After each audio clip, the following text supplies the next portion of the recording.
आज का दिन भारत के लोकतांत्रिक इतिहास में सुनहरे अक्षरों में लिखा जाएगा। प्रधानमंत्री नरेंद्र मोदी ने दिल्ली के विज्ञान भवन में नारी शक्ति वंदन कार्यक्रम को संबोधित किया। वैसाखी और नववर्ष की पूर्व संध्या पर आयोजित इस कार्यक्रम में पीएम ने नारी शक्ति के सामर्थ्य को नमन किया। मैं बहुत जिम्मेवारी के साथ कह रहा हूं कि 21वीं सदी के महत्वपूर्ण निर्णयों में से एक महत्वपूर्ण निर्णय ये है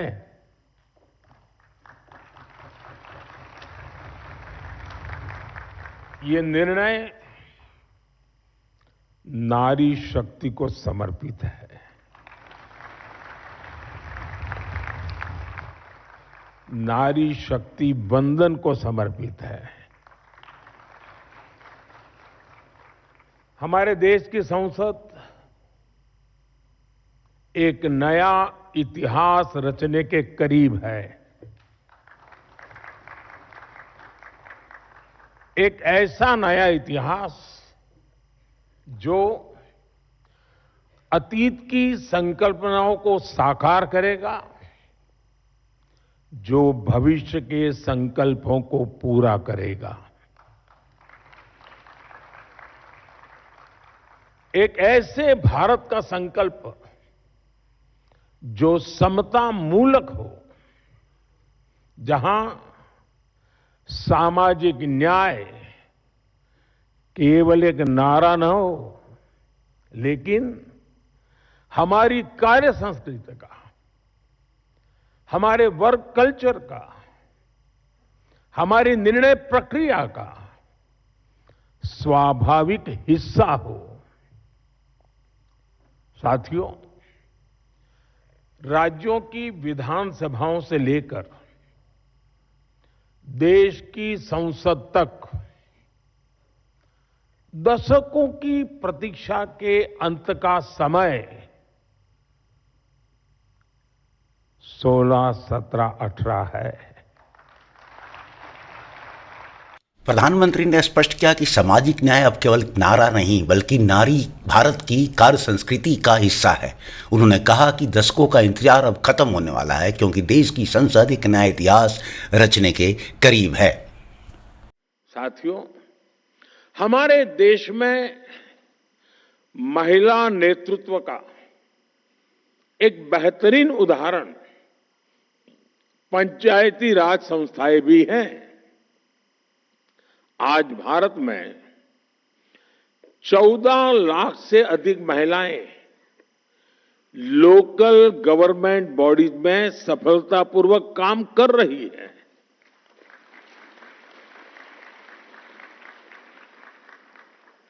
लगभग 21 राज्यों में तो पंचायतों में उनकी भागीदारी करीब करीब 50% तक पहुंच चुकी है।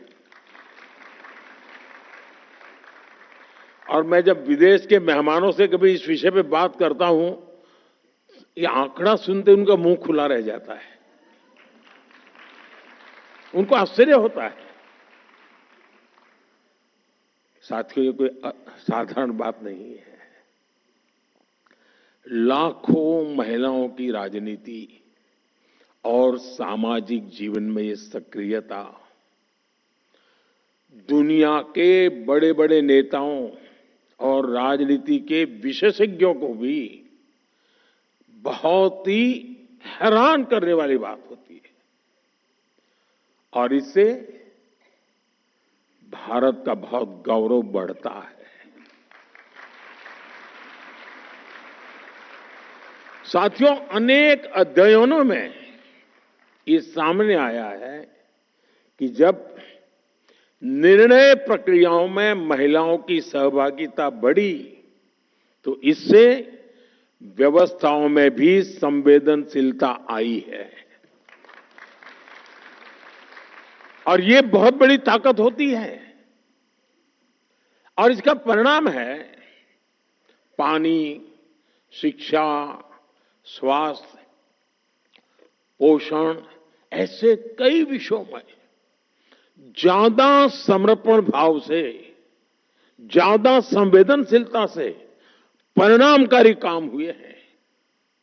आज विकसित भारत की हमारी यात्रा में महिलाओं की भूमिका और भी अहम हो गई है। मुझे संतोष है कि 2014 में आप सबने देशवासियों ने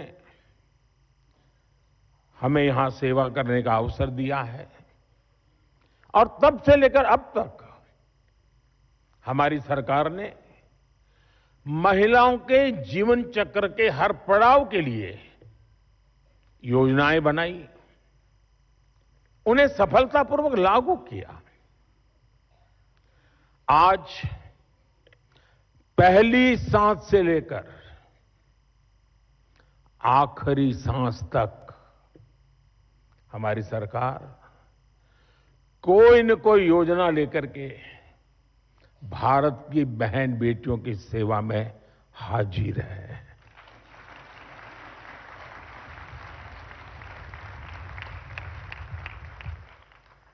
गर्भ में बेटी की हत्या ना हो, इसके लिए हमने बेटी बचाओ बेटी पढ़ाओ अभियान शुरू किया।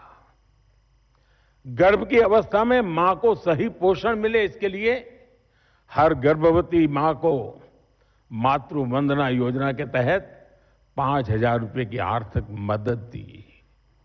जन्म के बाद बेटी को पढ़ाई में मुश्किल ना हो, इसके लिए ज्यादा से ज्यादा ब्याज मिले, ऐसी सुकन्या समृद्धि योजना शुरू की।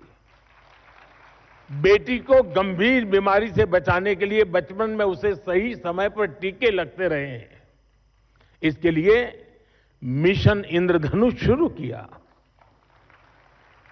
बेटी को स्कूल में शौचालय की परेशानी न हो, इसके लिए स्वच्छ भारत अभियान के तहत देश में करोड़ों शौचालय बनाए गए। बेटी को पीरियड्स के दौरान परेशानी ना हो, इसके लिए लगभग मुफ्त में सैनिटरी नैपकिन देने का अभियान शुरू किया गया। बेटी अगर स्पोर्ट्स में आगे जाना चाहती है तो उसे खेलो इंडिया अभियान के तहत सालाना 1 लाख रुपए तक की मदद मिल रही है। बेटी अगर बड़ी होकर भविष्य में सेना में जाना चाहे तो उसके लिए सरकार ने सैनिक स्कूल में एडमिशन के लिए दरवाजे खोल दिए। नेशनल डिफेंस एकेडमी में जाने के रास्ते खोल दिए। जीवन के आगे के पड़ाव में बेटी को रसोई में धुएं की परेशानी ना उठानी पड़े, इसके लिए हमने उज्ज्वला योजना शुरू की, करोड़ों गैस कनेक्शन मुफ्त दिए।